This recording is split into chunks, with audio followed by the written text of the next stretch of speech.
All right, good evening everyone, and welcome to our parent education and prevention meeting on vaping. I'm Karen Denslow, I'm the principal here at Kettering Fairmont High School, and I am glad to see all of you this evening. Tonight we will be joined by Rebecca Lewis from the Montgomery County Educational Service Center, and I am so grateful she is here to help support us and our students. Mrs. Lewis will be providing us with valuable information on the dangers of vaping and how we can work together to keep our children safe. I encourage you to ask questions and to participate in the discussion following her presentation, and thank you for your time and commitment for supporting the well-being of our students. And for those parents that are at home that couldn't join us today, we will send this link out to you, and thank you for also participating. At this time, please welcome Rebecca Lewis. Thank you, Rebecca. Thank you for having me. Yes, good evening. I appreciate you all for coming out. So we are going to talk about how to talk to youth about the risks and facts of vaping. By the end of this presentation, I hope you will know a little more about what vapes are, how it affects youth, how they access these vapes and how they conceal these vapes, as well as how to maybe start that conversation and talk to them about vaping. What is a vape device? So it was introduced in 2007 into the United States when the tobacco companies needed that extra income. So what they did is they, started developing these vapes. They are battery operated. They do resemble cigarettes, cigars, USBs, and memory sticks. And when they were first introduced, when youth would bring them to the schools, oftentimes teachers or staff thought they were USB sticks. So they would put them in their drawers and things like that, and we were getting phone calls like, I had no idea what this was. I just threw it in the trash or I put it in my drawer. So they do resemble things, and we'll talk a little bit later about how they created those vapes for use to easily conceal them. Now, it is an aerosol, and it has thousands of chemicals in there. So there's about 7,000 plus chemicals in a vape product, and we'll talk a little more about that later. There are more than 460 different brands and over 8,000 flavors. Here's the anatomy of a vape, and not all of them look like this, obviously, but they typically have the same makeup. So you have here, some devices have that light emitting, which simulates the glow of a burning cigarette. The earlier vapes typically had those. You have the battery, which is a lithium ion. It holds a charge longer, lasts longer. You have a switch there with a micropressor that when that is pushed, it does heat those vape elements or those chemicals in there. And then that's what they call the juice that creates that aerosol effect. And obviously you have the mouthpiece. I just wanted to give you an idea of some of the most popular brands, and this changes all the time with the trends. But I wanted to show you how to read the packaging or what some of this really means. So you have the Hide Edge Recharge, and all of these are rechargeable, so that means you don't refill them with the liquids. So they just, until that juice is gone, you recharge them. And here you have the battery capacity of 600, and that's amp hours. The higher the amp hours, the more puffs you get and the longer the charge holds. And this one specifically has 3,300 puffs, and the NIC strength is 50 milligrams. So legally they're allowed to have 50 is usually the cutoff, but once tested, many of those vapes had about 64 to 70 milligrams of nicotine in them. Elf bar up there on the right, that one has a 650 amp hour, so it's about 5,000 puffs. And there you see the NIC strength at 0%, 3%, and 5%. And what that really means is you can equate that to the 50 milligrams. So 0 milligram, 30 milligram, 50 milligram. So a packaging and advertisement strategy was if you put the 3%, it seems like it's less than 30%. So they started putting the percentage on there instead of the milligrams. When it says 0%, this does not really mean 0%. Most likely there is nicotine present. Also, it's most likely synthetic, and we'll get into that in a moment too. Here you have the Mr. Fogg Switch 5500. The battery capacity is 650. Now that one says 55, even though it's the same amp hours as the one up top, and that's because that little knob there, or that little, it can turn down the NIC. So if you wanted a lower amount, you would turn it down, and that gives you more puffs. Now, what's the difference? So when we're talking about difference of free-base nicotine, or nic salt, and then the synthetic, free-base nicotine is what you're getting out of the tobacco plant. So that was extracted in about 1828-ish from some scientists who actually learned that nicotine can be used as a pesticide or an insecticide. So it's highly toxic. 2 small drops on your tongue of pure nicotine would be fatal. And what they did was they extracted it from the tobacco leaf, they sold it to the farmers, and they use that as a pesticide and insecticide. Now, you're still gonna find that today in the Raid and things like that. If you turn over a can and it says capital N, capital N, capital N, that's nitrosonar nicotine. That's exactly what that is. It's the free-base nicotine. So that right there is a plant-based. It's using gum patches and our vapes. It's harsher on the throat, and it's a slower absorption into the bloodstream. Because it's harsher on the throat, they use like an alkaline acidity in there, so that's why it's harsher, and it's slower to absorb, but of course it's addictive.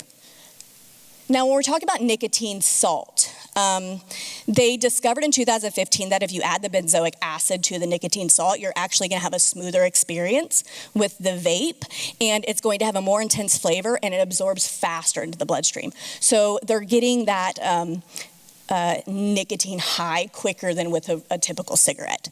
Again, it's addictive. So moving into non-tobacco nicotine, which they call synthetic, that was about 2021, and really that was a loophole in the FDA regulations. So what they did was they either added a substance or chemical to the tobacco or the nicotine, or they took it away. So it was lab created, that's what synthetic is, and they're not required to disclose those ingredients to the FDA at this point. They are working on it. It is loosely regulated by the FDA, but it's never been approved by the FDA. So no vape has ever been approved by the FDA at this time. And again, it's still addictive. So whether it's free-base nicotine, the nicotine salt, or the synthetic, they're all going to be addictive in those vapes. Now, when we're talking about the vape cloud, I don't think youth or even some adults are understanding that it's not really smoke. It's actually thousands of particles made up of those volatile organic compounds, which we'll talk about a few of those. But in order to get this vape cloud, some of the main ingredients that you have to have is propylene glycol and glycerin. And what those do is they are combined, they heat in that heating element, and they create the fog effect. And actually propylene glycol itself is used in the fog machines. So when we have this smoke, really it's just those 7,000 chemicals creating that smoke effect. And when propylene glycol and glycerin are combined, they actually create formaldehyde, which is a carcinogen. It's used to preserve dead tissue, so embalming fluid for humans or science lab animals, things like that. It's been banned from most schools and colleges, so it's really only used in scientific labs, but that's a carcinogen that's found in there. So some of the chemicals that are in aerosol, like I said, there's over 7,000. We're obviously not going to go through all 7,000 tonight, right? Just to talk about a few, already talked about the propylene glycol. There's about 70 cancer-causing chemicals in the vape. And then we have the acrolein, which is used as a herbicide to kill weeds, causes major lung damage. Diethylene glycol, toxic chemical used in antifreeze. Cadmium, toxic metal found in cigarettes and causes breathing problems, also found in batteries. We have the benzene, which is a VOC, volatile organic compound. It's found in gasoline and car exhaust, a carcinogen. It does cause mutation to the genes, and it's super hazardous to humans and the environment. And then so diacetyl, which you're going to watch a video on the effects of diacetyl in a moment, it is linked to, and this is not just diacetyl, this is other, diacetyl is a flavor used in a lot of those vapes. And some of those other flavors also cause lung damage. This one in particular caused the bronchiolitis obliterans, which most youth know as popcorn lung. So I do have a short video of a young man who actually experience this.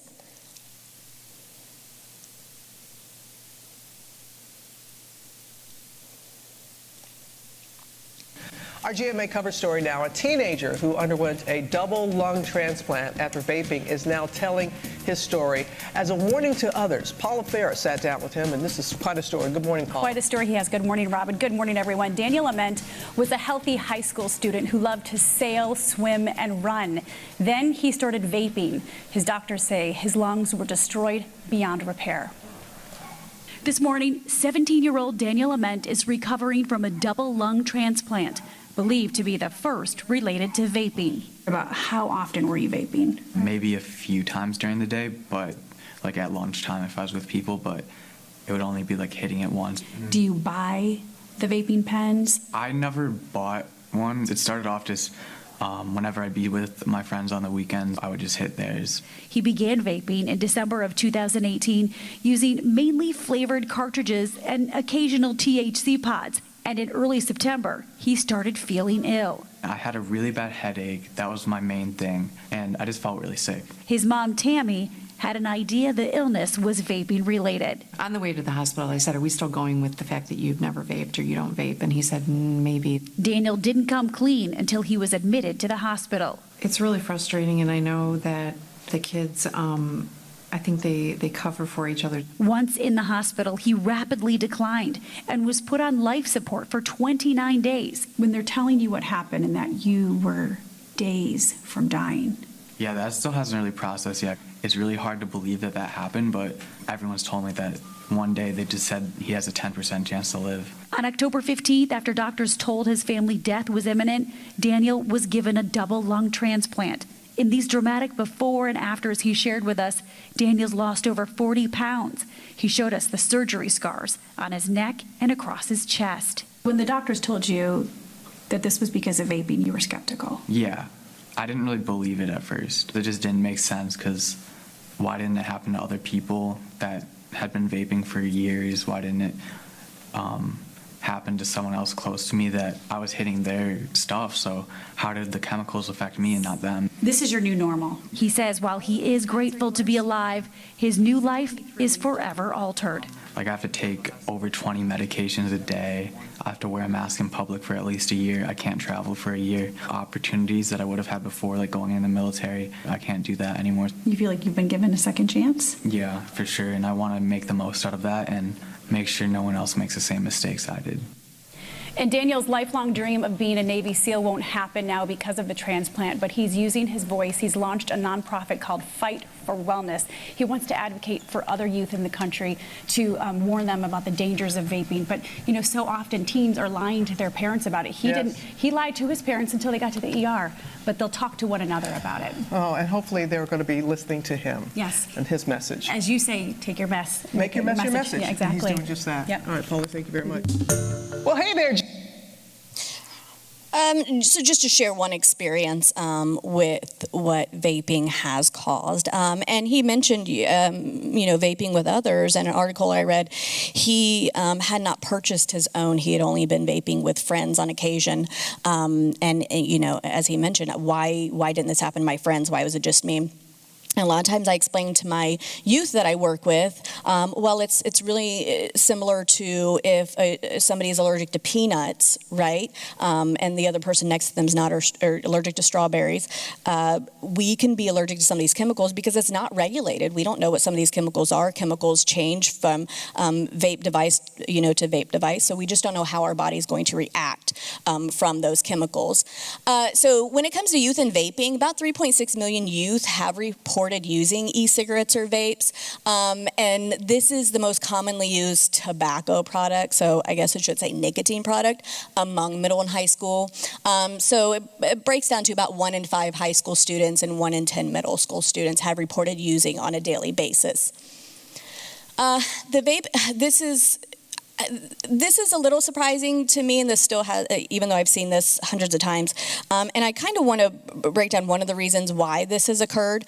You see in 2019, 2.4, and 2020, 26.5. That's a 1,000% increase and a 400% increase when it comes to high school and middle school.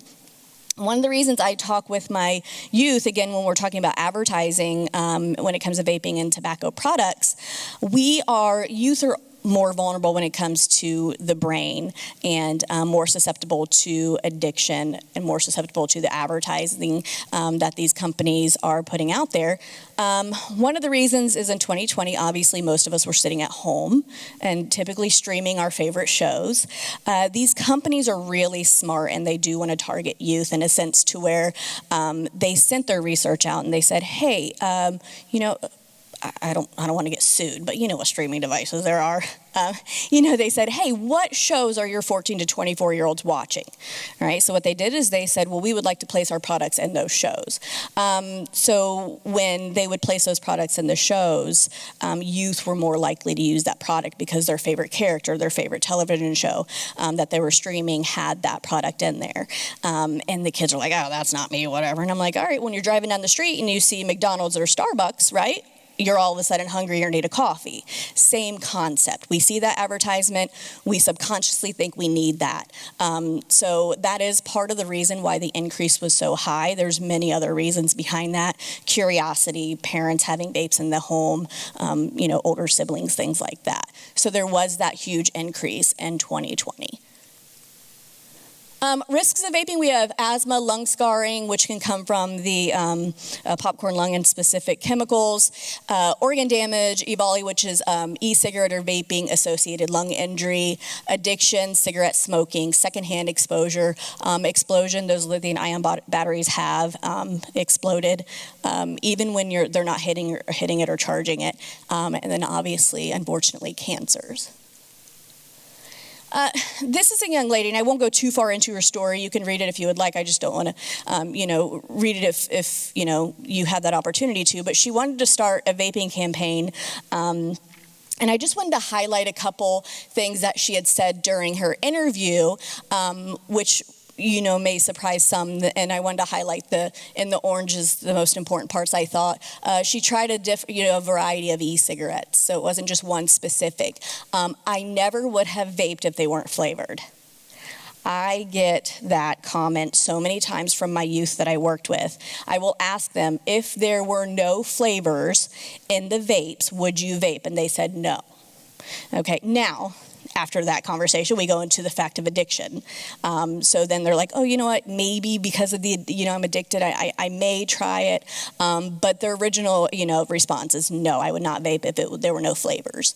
Lost 50 pounds in 2 years, over 2 years, and blacking out and vomiting. Medically induced coma, put on a ventilator after lungs failed.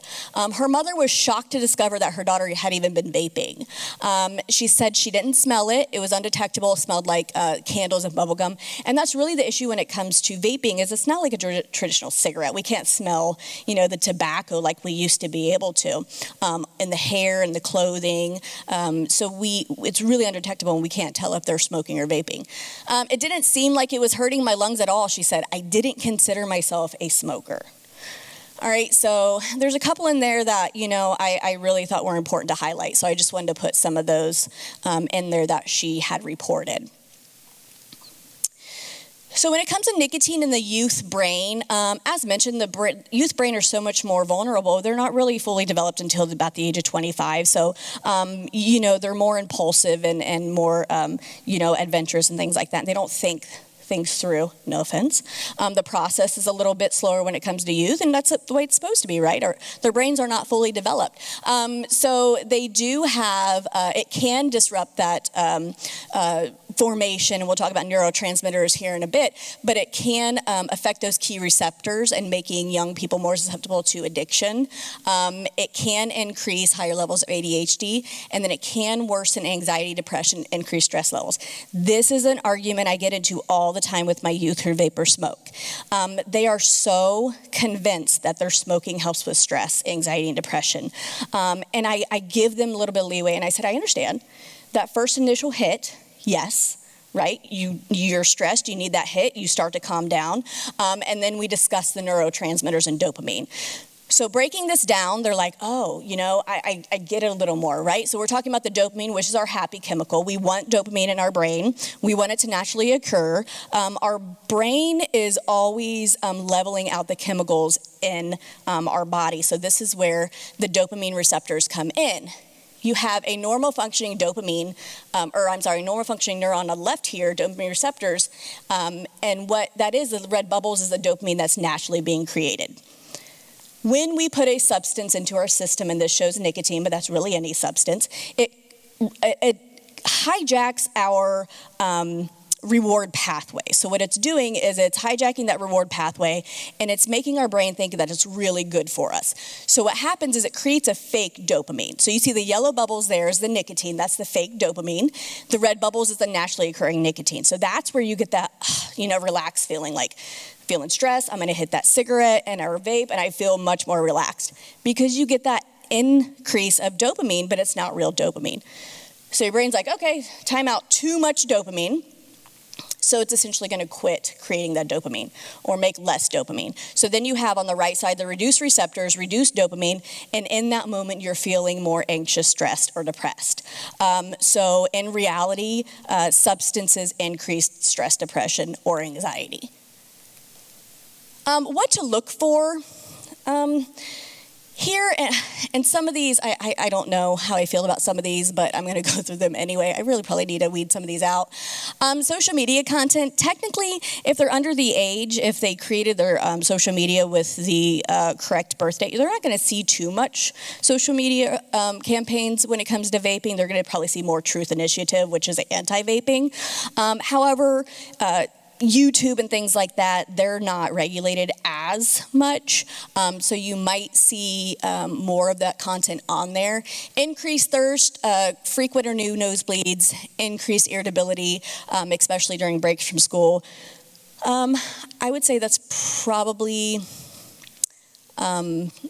we just saw how the stress, anxiety, and depression can be heightened. That's due to that. But I would say that's more, breaks from school is typically where the youth are vaping when they're at home. So that's why, when they're getting suspended, that's where alternative suspension came from. They're getting suspended. Really, all they're doing is vaping at home, right?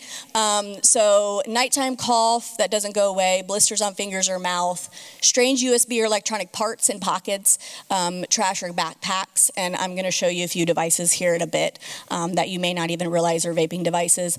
Unusual fatigue, bad breath, or stained teeth. Don't get that as much with vaping or friends or family who vape because it's so normalized. Typically, youth are very interested or curious. Here are some of the products that are being, that youth are purchasing, so they're being tailored more towards youth, in my opinion, because as an adult, if I want to vape, I don't need to conceal it or make it look like these products. I can walk around freely with a vape in my hand. These hoodies are sold, and you see on the left side, that is the actual vape with the cartridge. The right side is the mouthpiece. You see Sharpies being modified to hide vape pens, ironically an inhaler, right? And then the what looks to be, an Apple iWatch, actually you plug it in, you turn it around, and it's the vape cartridge, and you can hit that. This video is going to show how adults overlook this all the time. Even I'm not sure I could deem what is a vape or not. Take a close look.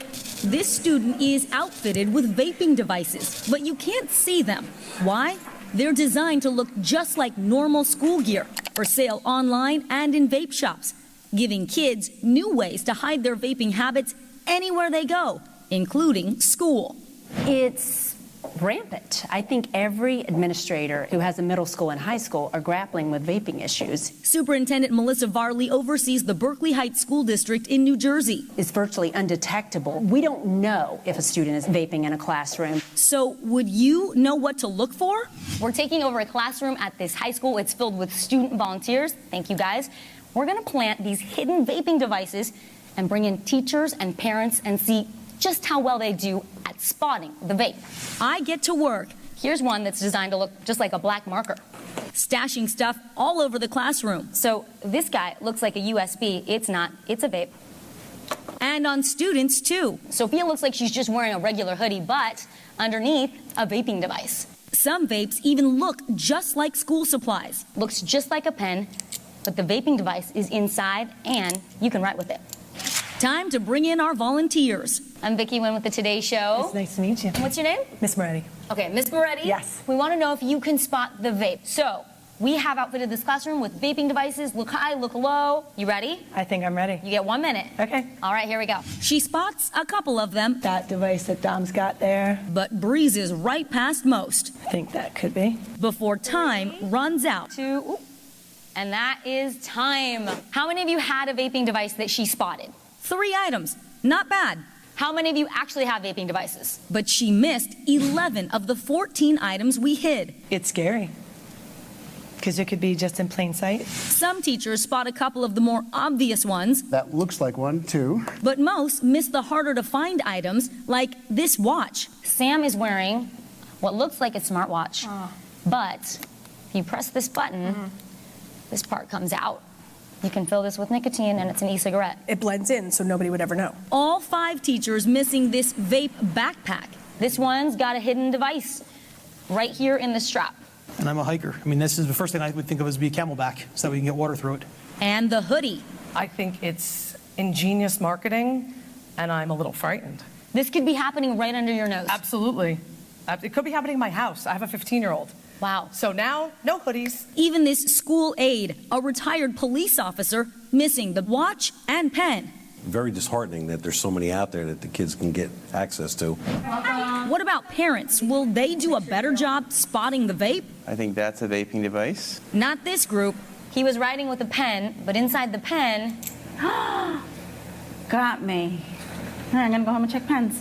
Parent after parent also mistaking the decoys for vapes. I was pointing at this one, but that looks fairly suspicious as well. That's just a marker. And they confuse the real vapes for regular items. What did you think this was? Didn't even think to look at that. Probably a marker or an eraser or a highlighter. The most any of our volunteers spotted, just 5 of the 14 items we hid. That's 36%. A failing grade. It's very, very scary. An eye-opening experience for both teachers and parents. If you have to hide something, then there's something wrong with it. Scary to see how easily they can hide things like that. Parents need to be more invasive in their kids' spaces and really actively engaged. Yeah, we reached out to the Vapor Technology Association. They told us they don't approve of underage use of these types of devices, and they're working to raise the purchase age to 21. I brought some of these items so you all could see. You know, this one looks like a marker, and that's what people would mistake it for. Check that out. This is the highlighter we were talking about, Hoda. Oh, yeah. And then, you know, as you know. Show that watch. That's great. Okay. This one, you just pop it out right here, and it tells the time, so you can easily see that there's a digital readout. Right. This The is hoodie crazy, another the one. hoodie. Nobody got the hoodie. Craig, I'll return your hoodie later. But no, but it's insane. I mean, right. that's like a vaping thing in here. Vicky, but if you're a teacher in class, like, wouldn't you see a kid who's like, even if they're... You would think so, but they break off into study groups, and that was what the teachers were telling us. You're dealing with 30 kids at Walk a time. to the bathroom. Exactly, down the hall. I mean, it just makes it so much easier. And when you have a little tiny pen like this, that you can actually do your homework with. Yeah, that's crazy. It's a real big challenge for teachers and parents, and they were talking about schools have anti-tobacco campaigns. Check to see if your district has one like the one we were at. That's another way that you can stay on top of this and have those conversations with the kids as well. Vicky, all right, Vicky, thank you. Thank you. Take a close look. So, yeah, and another thing that those ingenious, right? I mean, they just make such great concealable vapes for our youth. But one of the things that they have created is the ability to lower the amount of aerosol that comes out. So even if they do vape in the classroom, sometimes it's even hard to detect unless you smell that. So they're like I said, they're doing a very good job appealing to our youth. How to talk to youth. So look for that natural conversation starter. There's no book on parenting. I don't really think any of these conversations are that easy because kids are very, defiant when it comes to what their friends are doing. So it's normalized with their friends and the peer pressure and things like that. So it is really hard to have those conversations with them sometimes. But do explain that most do contain nicotine. You'll hear some kids say, well, it has 0%. But, when some of those products were pulled off the shelf and FDA had tested them, some of them had shown to be 12 and 24 milligrams of nicotine in there, even if they said 0%. So just knowing how to look at those products. Point out the dangers of vaping without judgment. Obviously, we don't want to judge our kids and say, you're stupid. Like, why are you doing this, right? So we really have to sit down and think about, how can I have this conversation without making them think that I either think they're vaping or, judging them for vaping. So remind them not everyone vapes. One of the statistics we use with our youth in the schools is about 80% do not vape. And a lot of my kids, they're like, oh, that's not true. Everybody vapes. Well, do they? I mean, consistently vaping. We put in the perspective as if you have 100 youth in a room, about 20 of them are vaping consistently, okay? Have more tried? I'm sure, but consistently vaping, it's only about 20% that actually do, and that's nationally, that's not, Montgomery County. Have them calculate the monthly cost of vaping. I need to take this one out, to be honest with you, because it's so affordable. It is. I keep meaning to take that one out. We used to do that. We used to calculate the cost, and it was, with those 5,500 vapes, they could pay $20 for a vape, or 5,500 hits. They could pay $20 for 5,500 puffs, right? So that's a lot of puffs. That could last them for a month, depending on how much they vape. So we started calculating, and to be honest with you, it was actually very efficient. They could afford it. Reach your teen on the screen using videos. Some kids don't want to hear what their parents have to say. Using, somebody that, they may, somebody around their age that might, we use a lot of the high schoolers to talk to the middle schoolers. So somebody that they're more likely to listen to. And then keep the conversation going. Always having small conversations. I myself have raised two boys. My one that went off to college, we were a little concerned about him. So it was constant conversation. This is what you do at a party. Don't drink and drive. Don't do this. Don't do that. We're not naive parents. And those small conversations, he had literally said, Mom, I heard your annoying voice in my head when I was at that party. And I was like, thank goodness I did my job, right? So just having those little conversations and keeping that conversation going a little bit at a time, because sometimes we only have about 30 minutes of their attention. So we don't want to spend all 30 minutes just, talking about vaping. Know the facts. So get credible information about e-cigarettes and vaping, which it's forever changing. It's really hard to keep up with the trend of vaping right now. Be patient and ready to listen. We don't want to just talk at them, rather talk with them. Remember, your goal is to have that conversation, not deliver a lecture. It's okay for your conversation to take place over time in bits and pieces. So the more natural conversation, we could be walking down the street and you could see a vape, an advertisement for vape, and be like, what do you think about that, right? Or have you heard about this, or what are some of the risks or facts that you know about vaping? Find visual cues. Instead of saying we need to talk, you might want to ask them what are your thoughts about that? Well, what do you think about that? Or what do you know about that? I always start a lesson with tell me what you know about vaping. And then the kids usually, start one by one telling me what they think they know or what they do know. They're pretty smart. They're in the trenches. They have a lot more information with internet, we didn't have back then. So they're really smart when it comes to these products. So ask for support. You can always ask for support. As I said, they don't always want to listen to us.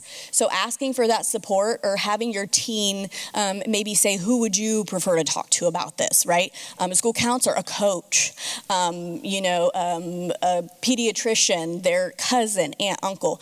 Sometimes they just have that go-to person. And we have to try not to be offended to that, with that. Because if they're willing to open up and talk to somebody else, I'm okay with that.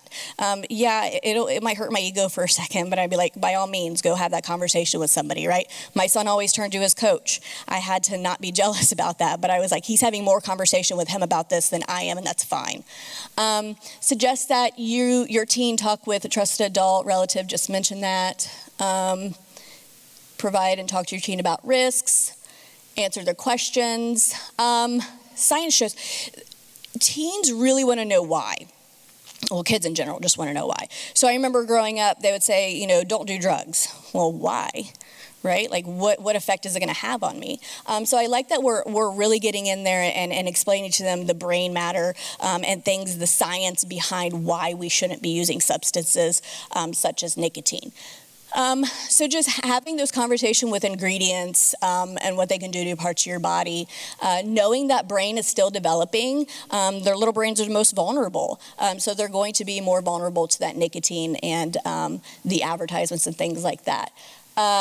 E-cigarettes do contain those chemicals that are harmful, and when people use those, we already talked about the particles that come out when we exhale that aerosol. So just having that information is really good. So the more you know, obviously knowledge is power, so you can sit down with them and be like, this is what you know, this is what I know. So what's the deal about nicotine? Again, talking about the brain development up to the age of 25. They have, and what's surprising to me is, the Surgeon General in about 64, 65, that's when they really started realizing that cigarettes were killing their patients. Again, as mentioned, they would go into the doctor's office and the doctor would be smoking. Doctors typically pushed tobacco use for stress and anxiety and things like that. Now we know that's not the case. But it wasn't until 64 or 65 that the Surgeon General was like, whoa, we're killing our patients. We're providing this tobacco to them, and it's causing harm.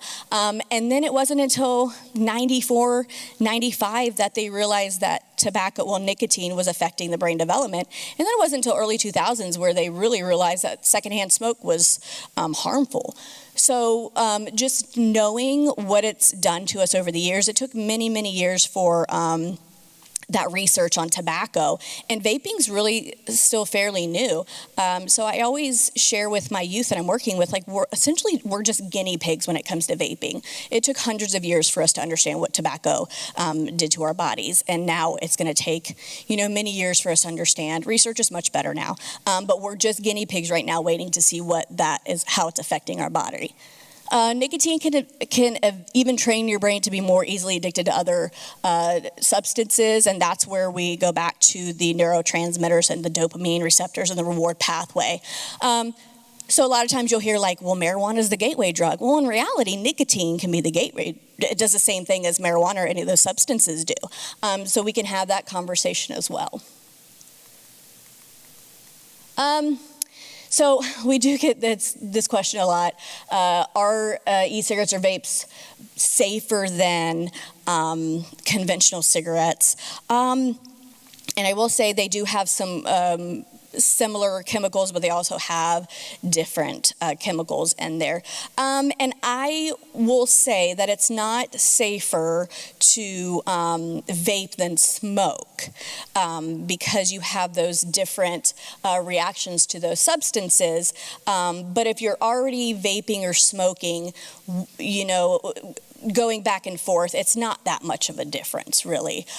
Just some dissimilar chemicals that that they have in both of those. So again, go back to the science, go back to the brain development. Let them understand that nicotine in general is not safe for you, and that's found in cigarettes and vapes. So we're not really concerned about the tobacco necessarily, and that was a huge advertisement for vaping as well. It's tobacco-less. Well, we're not concerned about the tobacco, we're concerned about the nicotine.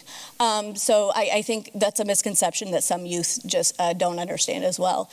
Whether you get nicotine from e-cigarettes or regular cigarettes is still risky, and then some batteries can explode, and they have exploded in people's faces, purses, hands. I had this question because, full disclosure, I myself was a smoker. And my kids have asked me this, they were much younger, but they said, why? You smoked, why shouldn't I? well, that's an experience I don't want to go through again. I explained to them what happened to my body, what happened to my brain when I was doing that, and the best thing I ever did was quit smoking. Because they're right. How am I to judge and say, don't touch this, right, if I did it myself? But I think letting them hear my experiences and what happened, with my experiences, it's good conversations to have, and then going back to the whole brain science and addiction and things like that. So if I could live my life over again, I never would have started smoking, which is true. I would have never tried it if I would have known the things I know today. And then quitting was really hard, and I don't want you to go through that, especially youth brains. It's really hard on adults to quit a substance, so I can only imagine, with the youth brains being as vulnerable and not developed, how hard it would be to quit a substance. Really the same thing, just connect and encourage. Go to websites, which I'll give you some information here in a moment, but share the facts and resources, and then remind and repeat. Just constantly have those conversations. And even though they're the same conversations, right, it's never too many times to explain to them why they shouldn't be doing something. Apps and resources, and I provide these to my youth who are trying to quit. And Truth Initiative is a really good one. But My Life, My Quit and Quit Now, which is part of the Get Help Now through the Montgomery County Alcohol, Drug, Addiction, and Mental Health Services. They have apps to actually help youth quit. So the My Life, My Quit up there has you can text, and you're going to get a real person on the other end texting back and saying, and it is anonymous, so it's really just saying, hey, I'm struggling right now, I want to hit a vape, or hey, I've had a really rough day, and they're like, all right, let's walk through this, let me help you out. And sometimes even in, that kids only know text, right? So that might be something, an alternative to speaking to parents or guardians about that. Getting involved, again, Truth Initiative is a good one. PAVE is probably one of my favorites, and this was actually created, and I do have some information up there for PAVE on how to talk to youth as well, but you can sign up and get their mailing list as well. I try to attend every webinar, every convention, everything they put out there because they get the doctors, they get the scientists, they get the researchers, they get the FDA, and they have those conversations.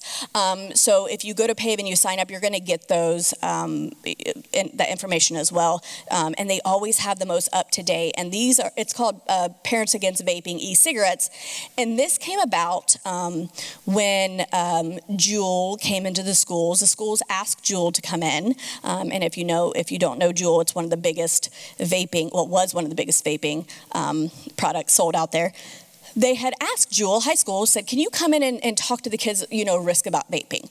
Well, they came in and they kind of sold their product. They said, here you go, this is a Juul product, just like the iPhone of vapes, right? It's the most popular, it's the best one out there. And they're like, well, it's not safe for youth, however, it's a safe product. And don't quote me on that, I'm sure that's not exactly what they said. But some of these kiddos went home and they were like, Mom, Juul came in today and this is what they told us. And there were 4 or 5 ladies, I think there's 3 major ladies on there, were like, oh, no, this isn't happening. And they created PAVE and they went after Juul. And what happened was there was a lawsuit, and I want to say 2017 it started, and it was finally settled within the past year or so. And Juul was required to not only ban their flavors, so you're only going to see the nicotine and the menthol in the stores, but they were also required to pay those schools. There were 5 states, I believe. They were ordered to pay those states money in order to restitution. I don't really know what that would be called, but they were ordered to pay that money, and that's how Parents Against Vaping E-Cigarettes came about. And they're such a great resource and knowledge there. American Lung Association, you can find a lot of information on there about vaping and smoking. So these are just some ways that you can get some more information. Just some references, I gathered some of this from Stanford. That's the program we use within the schools.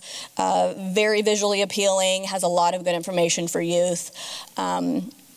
Catch, we pull some stuff from there, public health, things like that. So those are also good resources you can go to find out more information.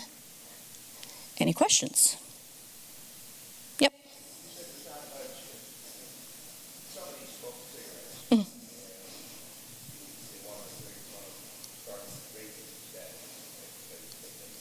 Mhm.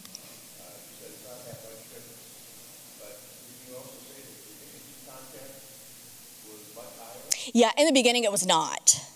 So in the beginning, so a typical cigarette's about 30 milligrams of nicotine. So when they started creating vapes, it was kind of an alternative to smoking. So it was used as a cessation. Like, all right, you want to quit smoking, use a vape. And you're right, like as they started creating those vapes, it got higher and higher and higher. Like I said, some tobacco products have, around 50 milligram too. Cigars are higher in content of nicotine. But when it comes to health and things like that, it's not going to be that much different in how it affects your body. But we really, at the same time, we really don't know because of the research.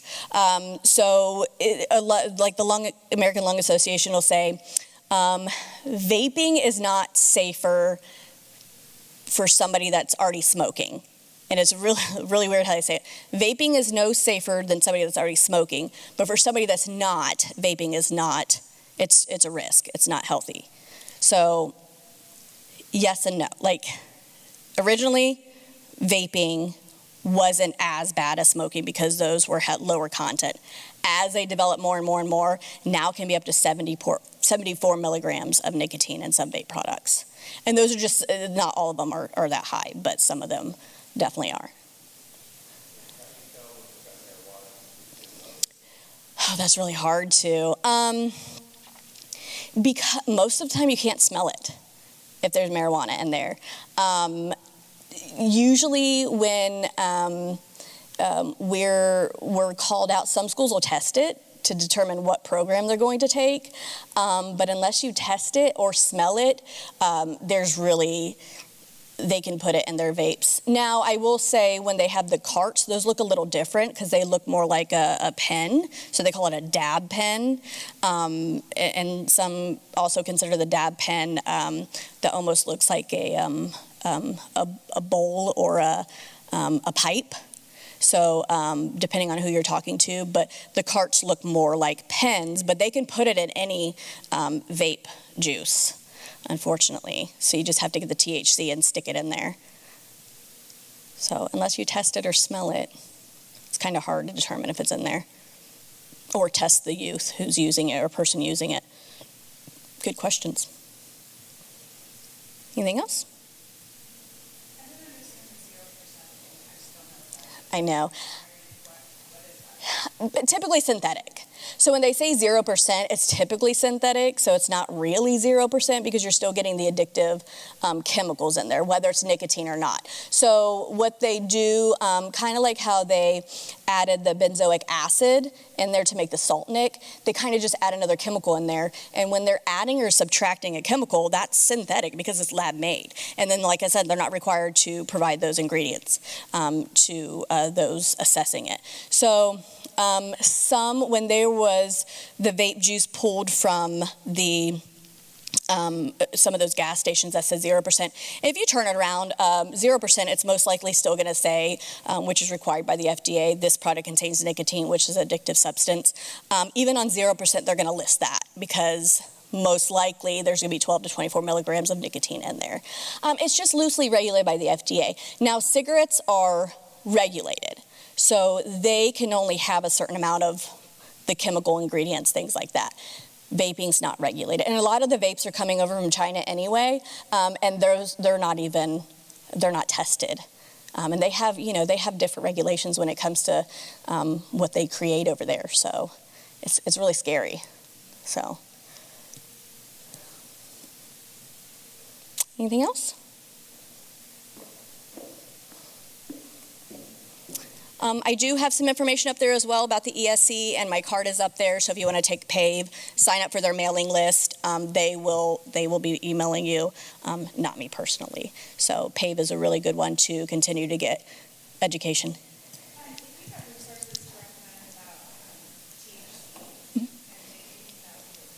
Okay, yeah, sure.